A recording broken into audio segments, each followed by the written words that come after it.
ファイナルファンタジー14で DLSS4.5 隠し設定の比較。こんばんは、もちの京子です。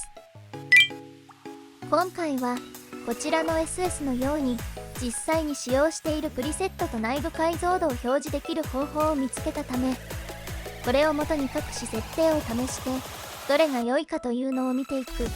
という内容になります。具体的にはこちらのようにプリセットと内部解像度、実解像度を変えていきながら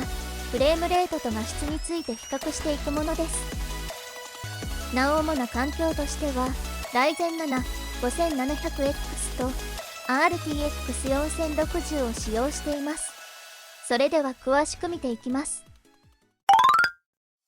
まず今回必要なソフトがあり、DLSS Tweaks というものです。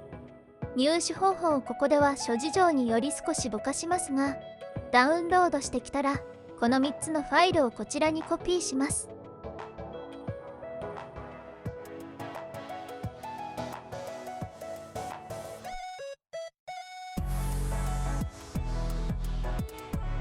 そしてこちらを起動して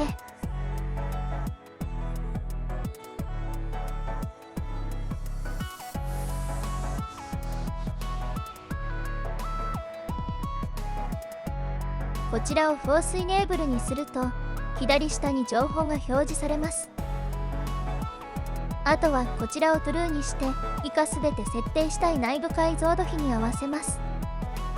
今回は例として内部解像度 0.5 倍パフォーマンス相当に設定します。最後にセーブを押します。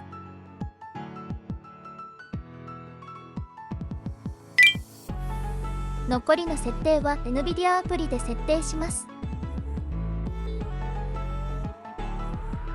下の方に DLSS オーバーライドモデルプリセットの項目があるので、使用したいプリセットに設定します。スムーズモーションや最大フレームレートもお好みで設定します。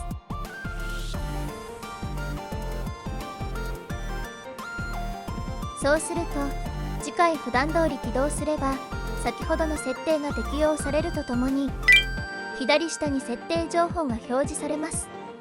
ただしゲームとの相性か起動時は DLAA になっていることが多いようで、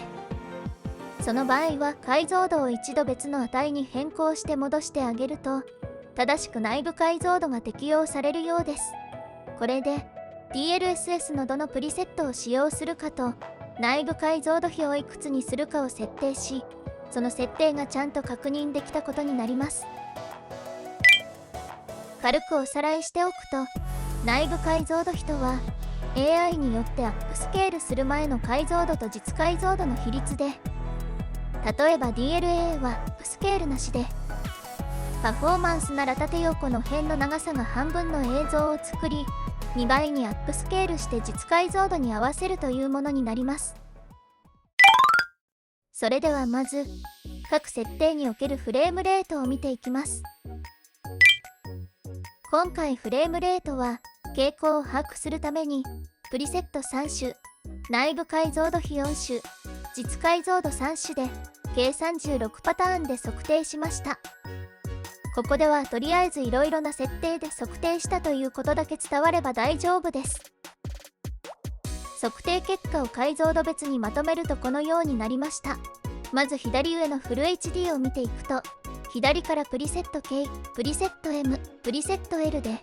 その中でそれぞれ DLAA、クオリティ、パフォーマンス、ウルトラパフォーマンスとなっていて、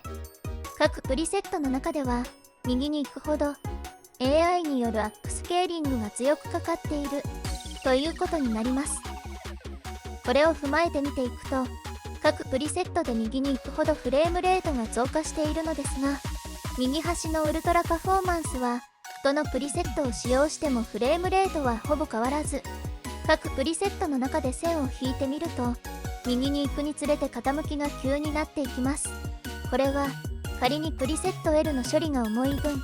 描画が綺麗になると仮定したとして、 AI アップスケールを強く適用する設定で使っていくと処理の重さのデメリットが薄れていくと言えそうです。この結果は NVIDIA 自身がプリセット M はパフォーマンスで、プリセット L はウルトラパフォーマンスでの使用を推奨していることと矛盾しない結果と言えそうです。これらの傾向は WQHD、4K と解像度を変えても大体同じですが、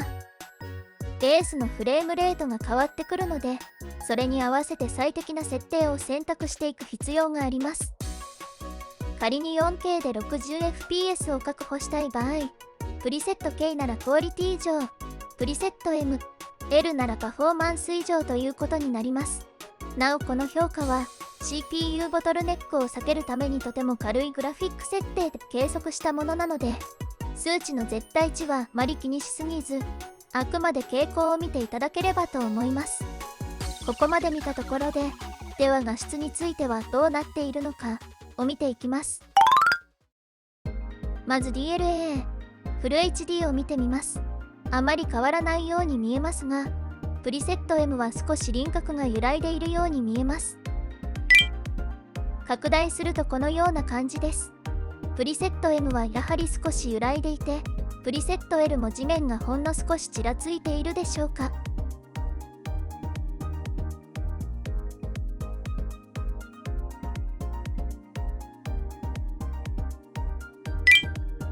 次にパフォーマンスモード、解像度 WQHD です。やはりプリセット M は少し揺らいでいるようです。拡大するとこのような感じです。プリセット M に何かが合わないのかもしれません。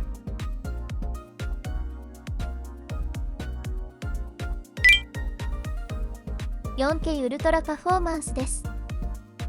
プリセット M はやはり揺らいでいるようですが、プリセット L は割と悪くないかなといった印象ですがいかがでしょうか。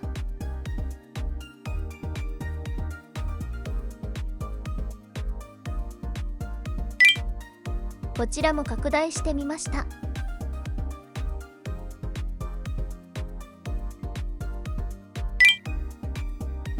指向を変えて3つの解像度で実際のサイズのまま見比べてみます。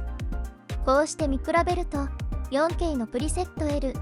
ウルトラパフォーマンスも悪くなさそうでしょうか。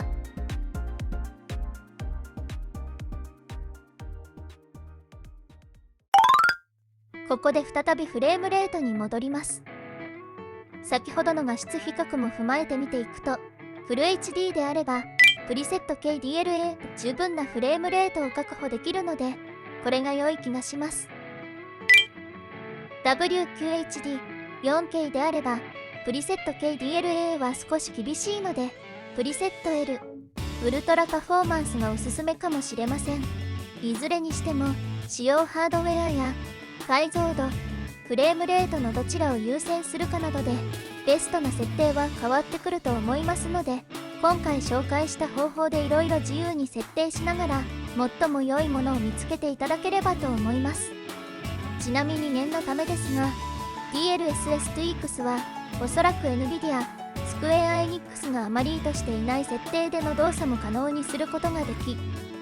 さらに実動作として描画をフックして書き換えていると思われるので、場合によってはグレー扱いになってしまうかもしれません。あくまでご自身の責任で使用していただきたいのと、配信画面などに映すのは控えた方がいいかもしれません。それではまとめです。